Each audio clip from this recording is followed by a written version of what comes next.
is coming up.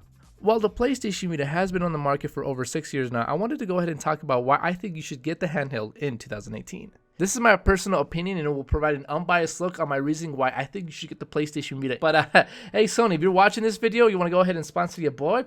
I'll take a bribe or two. I'm not scared. Let's do it. We'll look at the hardware, the price of the handheld, games, the category of games and genres, online multiplayer, apps, and other capabilities including remote play and the AR feature. I do plan on doing a full-length review on the handheld in the upcoming days, detailing even more and further than this video on everything about the PlayStation Vita. I just wanted to go ahead and highlight the big features and the big aspects of the Vita and why I think you should really consider it and get it in 2018.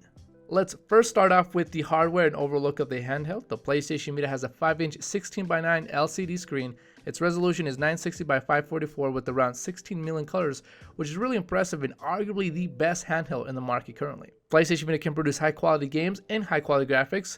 Also has a 1GB internal memory for those high quality saves. The handheld has 2 analog sticks, which is something highly requested from the PSP. It feels great and are really utilized best when playing first-person shooter games and third-person games where precision, movement, and accuracy is all needed. Followed by the 4-pad buttons to move around and used to select an arsenal of tools and weapons, the iconic PlayStation buttons, all with their distinct yet recognizable function. Beyond the physical buttons, the Vita has both a touchscreen and a rear touchpad where users can go ahead and use it for gameplay. I have found the touchscreen to be well responsive, and it might not be just like your iPhone X's touchscreen, it still manages to do the job when navigating the menu and using it in in-game combat for ultimate accuracy. The rear touchpad is used for a substitute for the lack of L2 and R2 buttons, but in all honesty, it's rarely ever used on PlayStation Vita games, and it's not really needed. It's more of a gimmick, it's more of a showcase of what the PlayStation Vita could do. The rear touchpad is used for the lack of L2 and R2 buttons when playing remote play, which we'll talk about later on, but it's not really a needed or a must-have thing. Furthermore, the PlayStation Vita does have 2 cameras, a front-facing camera that records 120 frames per second at 320 by 240,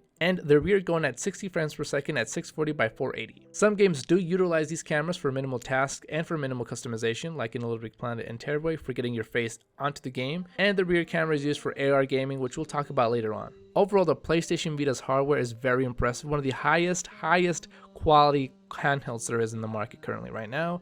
The feel of it feels great in the palm of your hands. Like, I've been super impressed. It's not too heavy, it's not too light. I have dropped my PlayStation Vita Slim multiple times and it hasn't broken or cracked, which I'm hoping it stays that way. But in all honesty, the PlayStation Vita just feels great. It's great material, its capabilities and all the functions that it has just in the hardware aesthetic of it is super impressive, and this is one of the biggest selling points that I would say going for the PlayStation Vita. The price of a brand new PlayStation Vita is currently around $200 US, and it fluctuates a bit online.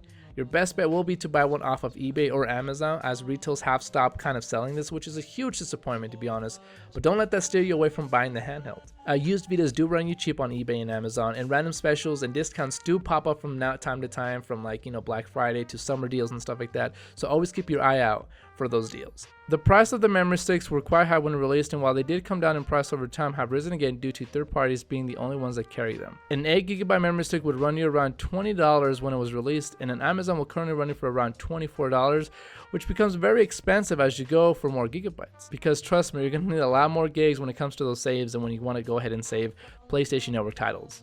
This is the biggest category in this video, where a lot of gamers online claim that the PlayStation Vita has no games. The opposition claim that the Vita has no games when presented with the list of over 1,000 games available, proceed to claim that there are no good games. I am here to tell you as a fan and as a critic that the PlayStation Vita indeed has a plethora of amazing high quality games from different genres that you can go ahead and choose from. I have made a good amount of videos detailing my favorite games on the handheld of my top 10 series, which I do from time to time. Games including Killzone Mercenary, Persona 4 Golden, Uncharted Golden Abyss, Freedom Wars, Little Big Planet, Need for Speed, and you might make fun of me, but yeah, I like it, Minecraft on the PlayStation Vita. The genres available on the handheld include everything from FPS to racing to sandbox to JRPG to third-person action adventures and to platforms. You can go ahead and check the list for yourself.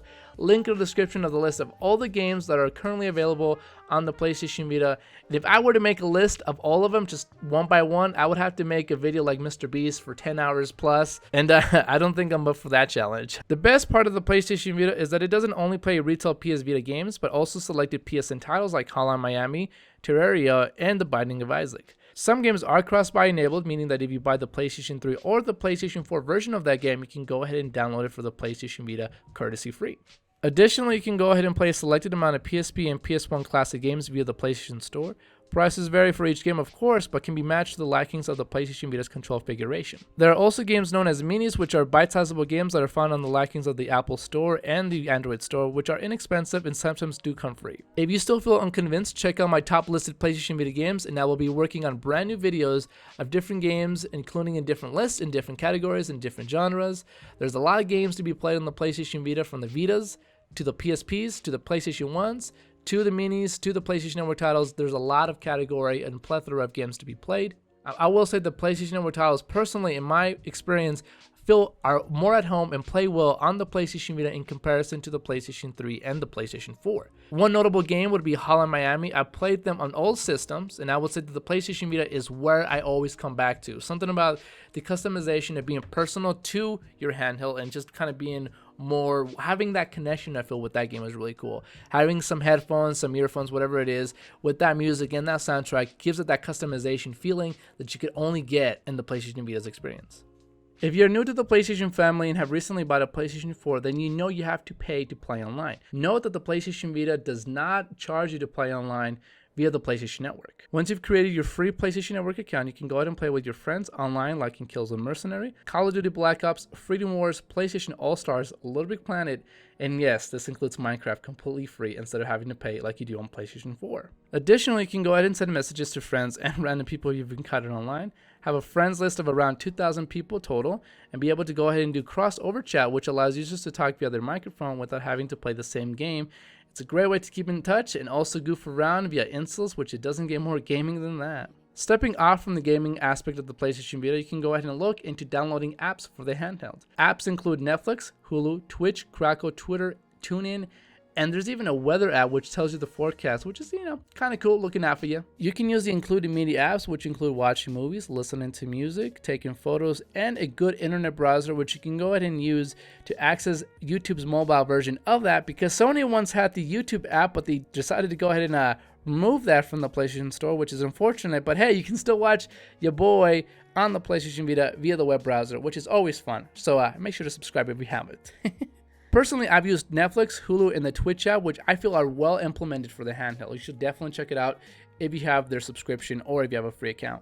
If you own a PlayStation 4, you can actually connect the Vita to your PlayStation 4 and essentially have access to almost all the content, including music, apps, PSN games, and almost all the PlayStation 4 games that are on your PlayStation 4. This means that you can go ahead and play Killzone on your PlayStation Vita. Unfortunately, I will say that the connection can be super slow at times, thus interrupting the gameplay, making it a non-enjoyable experience for most of the time that I've used it. Remote play is honestly a way to showcase a feature rather than something useful or something you will use long term. Same idea goes with the AR features. Some games like Little Big Planet and Little Deviants utilize the rear camera for the AR feature and showcase a different creative way, but honestly, it's not really needed for the PlayStation Vita, and you could remove it completely and you wouldn't even miss anything from it, honestly. It was just more of a way to showcase the capabilities that the PlayStation Vita has with remote play and AR. But moving forward in 2018, there's not a single game that I would say that I used it, but rather just kind of like, oh, look what I can do, which is true to a lot of games, including the 3DS, which you could use AR, but it's not a thing that many people use. To conclude, I personally love the PlayStation Vita. I think it's the best handheld ever created. The price point of the handheld is really good, but I wish that the memory sticks did come down in price, or at least more accessible for people to buy. The category of games is beyond anything that I've seen for a handheld, including the PSP. Again, I would advise you to check out the links for all the games available on the PlayStation Vita, which again include the PS Vita titles, include the PSN titles, PSP, PS1, and a selection of minis that are all utilized and able to be played on the PlayStation Vita. Online multiplayer is an added bonus where you can go ahead and trash talk respectfully, because it is 2018 after all. Hashtag respect. The apps, the overall feel of the PlayStation Vita, and obviously the category and plethora of games that can be played is beyond anything. You might say that the PlayStation Vita is dead because there's not a AAA title coming out anytime soon that I know, but I will say that the library that it currently has is exceptional. Having access to PSP and PS1 games is phenomenal. Having access to even minis, apps, and be able to watch movies, stream movies, play PlayStation Now, all these other features I will discuss in the review later on are enough for me to, I kind of want to repurchase a PlayStation Vita right now is what I'm saying. I like it that much. I think that the games that it currently has is a great access to it. If you want to be friends with me, you can go ahead and do that via the PlayStation Vita. I'll be more active on my PlayStation Vita now that I have more time to play. And just shoot me a message, shoot me an invite. We'll definitely get some Minecraft or some Killzone or whatever it is going down. And I'm just a big fan of it, I guess, I would say. There are some defaults to it that I would say. There's a lot of, I would say, gimmicks when it comes to the rear touchpad, when it comes to some of these features. But I would say that overall the PlayStation Vita does deserve at least a consideration for 2018. And at most, a purchase with a couple of games and stuff like that. But this has been Fever Gaming signing off. Make sure to rate, comment, subscribe. Make sure to check out that giveaway that I'm doing, and I'll definitely catch you guys on the next video. And no, it won't be another 6 months. I don't know why you guys keep saying that.